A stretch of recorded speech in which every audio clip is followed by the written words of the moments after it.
Welcome back to Donuts in Space and part 2 of the Marquis Fighter. This will make you laugh. I just spent 2 minutes talking about what needs to be done to this kit, and then suddenly realised I actually hadn't pressed the record button, so I was actually talking to myself, and yeah, that was quite funny actually. I had me in stitches. It was just one of those dopey things that I do. But anyway, I'm sure other people do that as well. Well, I hope so anyway. I hope I'm not the only one who does that. Right, so the only things that need to be done to this, well, I say the only things really, to be fair, but you know, what we need to do is just get rid of all of the plastic in these bits, and then there's also one there, and then also there, and there, and then we've got that bit there, and then that bit there that needs to be removed. Once that's done, we can actually move on to the resin parts and, well, get rid of these parts here from the mould and the flashing that's built up in there. And then we've also got a few others, like this one here. It's got a big little tree on there. And then just basically clean up the inside of these parts to get rid of the flashing. I mean, to be fair, just the back of the knife would do that. I use my razor saw on these to get rid of the little chunks of resin there. That saw will just go through that like there's no tomorrow. A few of these parts, I think I might have mentioned it, I don't know, but a couple of these blue parts, hopefully you can see that it's slightly bowed, so that's going to need to be put in some hot water and have that put back into place. In fact, the other one's exactly the same as well. Yeah, this one's slightly bowed, not as bad as the other one actually, to be fair, but you can see it's got a slight bow in it. So I just dump those in some hot water, get those back into position, and then hit them with some cold water, and then that should shock them back into how they should be. So yeah, once I've got all of those bits done, then to be fair, the only other parts that are going to need to be done is to get the lighting in to light up all of the engines, and also the bridge, the forward photon torpedoes and the rear photon torpedoes. And then once all of that is in place, we can then put the model together, to be fair, and then paint it from there. So I think this is going to be one of those models that is going to be easiest to paint when it's all in one piece. There's going to be a horrendous amount of masking that needs to be done once the primary colour is down, and then you've got all the secondary colours that need to be done, and then you've got a gloss coat that needs to be done after that, so you can do some panel accenting on it, and you know, just sort of chip it up a bit and make it look as though it's been well and truly abused, as these ships kind of were really. So as soon as I made some progress on this wee beastie, I will come back to you. Well, we made quite a lot of progress to the Marquis Fighter now. I'm actually surprised this kit just basically fell together, really.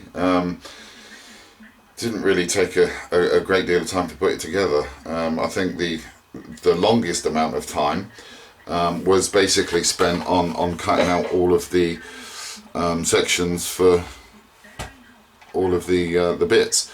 This one here needs to be redone because I didn't put that in right, so I just need to break that off and do it. I only tacked it in with a little bit of super glue, so that should hopefully just come straight back out again. And we got the windows in at the front there as well. I've got those already taped up, ready to go for when we're painting. I'm not going to bother putting in the torpedo launcher until such time that the kit is actually all in one piece as well. But yeah, I'm actually surprised at how well this kit's gone together. I mean, especially being a Revell kit from the early 90s. Yeah, I mean, I struggled with the radar and I struggled with the torpedo, well, the Cardassian Fighter, sorry, and the Kazon torpedo. They've kind of fought me all the way, really. Yet this one, minimal amount of work to be done to actually get it to go together. So quite happy about that. I mean, I suppose it helps because of the fact that really you've only got one large sprue of parts, and then you've got a smaller sprue of parts, and then an even smaller sprue for the clear parts, because there's only 4 windows that you're putting into the ship. So from that point of view, it's absolutely fantastic. It's just literally fallen together. And I've not had to readjust, remove pins, reset them or anything like that. I mean, even on the wings, these parts here, they're all in 2 parts. So you have to kind of glue them together, then you have to sand the seams down and then get them glued onto the wings, etc. And again, that's just fallen together itself. You know, I am actually quite shocked, to be fair, that it sort of practically went together in a day. With the wings, I can't put those on until the actual kit's been painted, because we've got the blue parts for the warp drive, and the wings will kind of slot in to those bits. So, you know, it's going to make it very difficult to get painted around those and mask those up at the same time. So I'll paint those at the same time that I paint the model, but I will leave them off until such time that all the painting's done and we can take the masking tape off of all the clear resin parts. Even these parts here, the resin parts, I mean, I do believe that Don actually just copied the original kit parts and then just made them hollow to be able to fit the lights in there. But again, you know, these actually fit up to the kit really, really well as well. I was thinking that there was going to be lots of alterations that need to be done or whatever, you know, yet they practically fall on. It's just absolutely mental. I mean, there's going to be a little bit of seam work, obviously, that needs to be done. But for instance, if I put that one there, you know, apart from, as I say, apart from the bit of seam work, you can see there that it pops up. It fits you know, directly. It's amazing. Credit to Don for that. Yeah, well and truly happy. Obviously I can't put this together at the moment because I need to get the lights in there, which will be the next step. And to be fair, there's not that much lighting that needs to go in. You've only got the engines at the back, the warp engines at the front, the lights in the windows, I would imagine, will be lit up by the LED strips that we put in there. So that's not going to cause any problems. And then the only other 2 areas that we need to light up are the 2 navigation lights at the top and then 2 at the bottom, and then that's it. So we've got 2 red, 2 green, and that's that done. The only thing I will do, I'm not too sure about the red parts at the moment. I think I'll have to have a look once I've got the lights in and all together and I can put these in place. But I got a funny feeling we might need to actually spray the back of these down with some clear red Tamiya paint, because to me at least it looks as though they're going to come out slightly pink than red. But you know, we'll cross that bridge when we come to it. We're not to that point yet. Although, to be fair, we will be fairly quickly, because it's not going to take too long from here to actually put this kit together. You know, I think I said in the unboxing of this that I'm glad that there's no decals on this kit. The only thing that it's going to need is a lot of weathering, to be fair. So I'm going to have to go out and buy some proper weathering stuff for it, like the Tamiya panel accent liner, etc. Because what I did with the Raider is I just used the normal Tamiya paint and thinned that down, which is why I had to respray it again. or you know, put a light coating of the primary colour over it to lighten up the horrendous mess that it was before. But there again, that was the first time that I've done it, so I've kind of learned some lessons from that, to be fair. So yeah, I just, it's not going to take that long to build, I don't think, if I'm to be honest with you. I really don't think it's going to take that long to build this kit, or get it actually. I think the biggest the biggest part for this kit really is going to be the detail painting, because there's quite a lot of stuff in here that needs to be painted.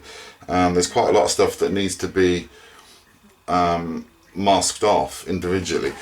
You know, you can see the panel lines up there, they're going to have to be masked off individually to be painted. I'm not going to paint them by hand because, well, to be fair, my hand's not that steady, and you know, you try to get a straight line, and you know, your hand just has to wiggle slightly, and that straight line is no longer straight. So I'd prefer to actually, although it's going to take some time to do it, I'd prefer to mask them off one by one and then do them that way. I think for me that's the best way to do it. Plus the fact you actually get the neater lines on it as well, which is what it's all about, I think, to be fair. Yes, fair enough. You know, sometimes you can cover up bad lines with weathering, etc. You know, but I'm one of those people that prefer to try and start off with a good base before I do anything else to it. So yeah, that's looking good. I'm also going to need to get the stands sorted out for this as well. I've got the paint for it. I use automotive paint, even though it's a wooden base, because it's basically a lacquer. It doesn't ruin the wood at all, which is good. And it's why I use it, and plus the fact the black paint that I use for my bases as well, because it's car paint, it's got all the anti-UV properties and everything in it, etc. You know, so yeah, it's plus the fact I think you get a better finish with the automotive paint for the bases without the need to sort of sand them down and clear coat them afterwards. So, but yeah, that's about it for the moment, guys. I will come back to you once this kit is in one piece.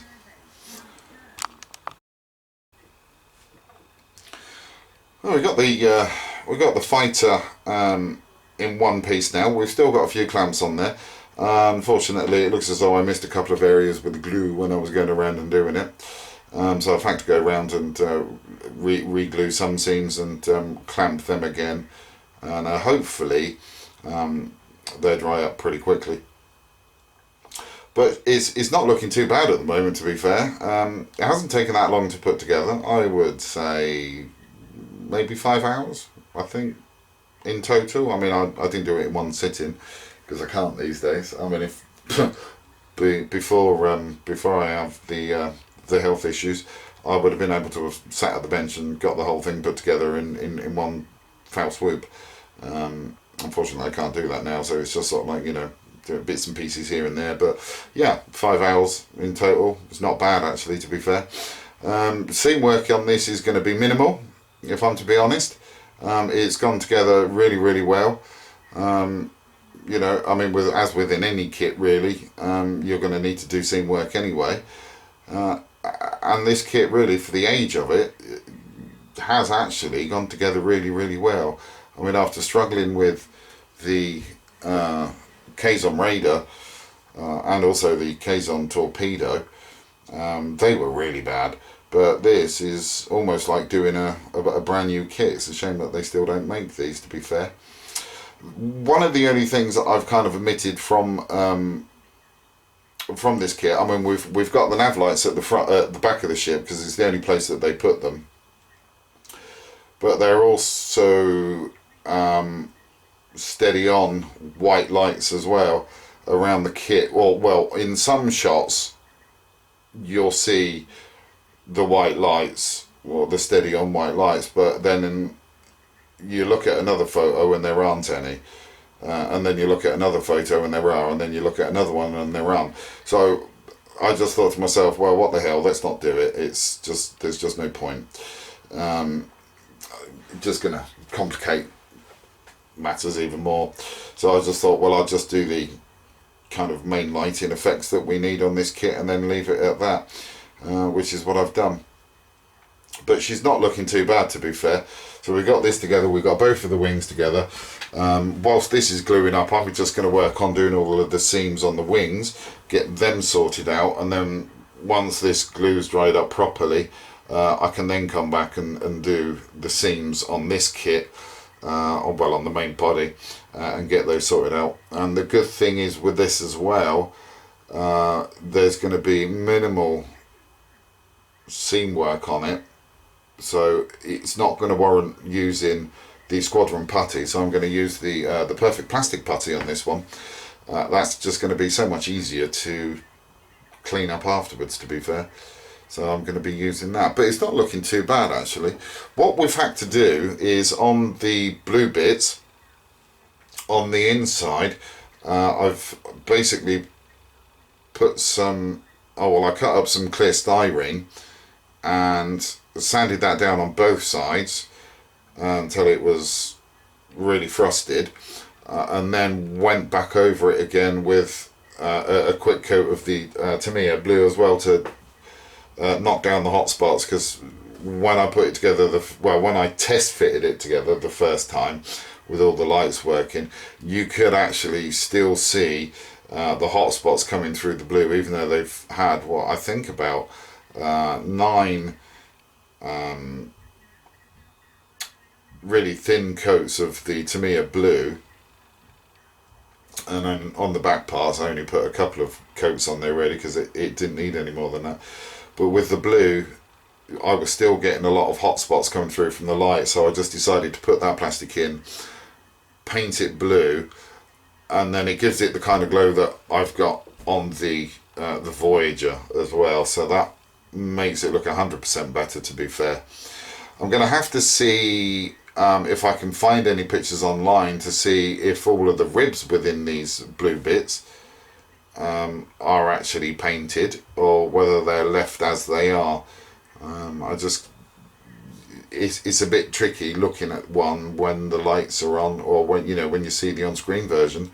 It's got its lights on all the time, so you can't tell whether there's any kind of painting on those bits at all, really, to be fair. So I need to double check that before we go too far. But yeah, quite happy with the progress on this so far, really. So what I'll do is I'll just turn the lights on, and you can see there we've got let's turn, no, that's already off. Okay, so you can see there we've got the 2 navigation lights at the top there, which are looking quite good. I think I showed you that before, but the windows are actually masked off. You can see the light coming through. Well, I can see the light coming through, but I don't think you will, not in this light that we've got here. But you can see there we've got all of the blue parts, and there's another part there, and then all the red parts around the back, and then again around the whole of that side there, and then there's that other bit there, and then on the bottom we've got the other navigation lights. And as I say, that's all there is. What I'm going to do with these, because these are actually sunk down slightly lower than I would have liked, what I'm going to do is just put a little bead of the microcrystal clear glue down on those, as though you was actually doing a window opening, just to cover those whilst I'm painting, and then I can just rip that out and then slowly build up the crystal clear so I can get the dome on the top as to how we need it. I think that's going to be the way to go on that. But yeah, there's not that many seams on this, really, to be fair, that are going to need to be gone over. In fact, I think a few of them, to be fair, I won't need to actually put any putty in at all. The sensor band around the front of the ship, I'm going to need to do that, but that's going to be fairly easy with cotton bud and some perfect plastic putty, so that'll be fine. So yeah, I'm actually looking forward to getting some paint on this wee beastie soon. just work on the seams for the moment, and that's about it. Yeah, so I'm going to leave this video here, guys. It's most probably a little bit long. I don't know, to be fair. I tried to keep my videos down at a reasonable length, but it never happens. For as much as it seems to be, the harder I try, the longer they get. Or I end up talking so blooming fast that I can't even understand myself, and then completely fluff up and have to redo the whole thing again. Yeah. Okay, so that's about it, guys. I'll catch up with you in part 3, when hopefully we've got all of the seam work done and we can start putting down the first layer of primer just to see what we got left. So yeah, until then, thanks for watching, and as always, please do take care.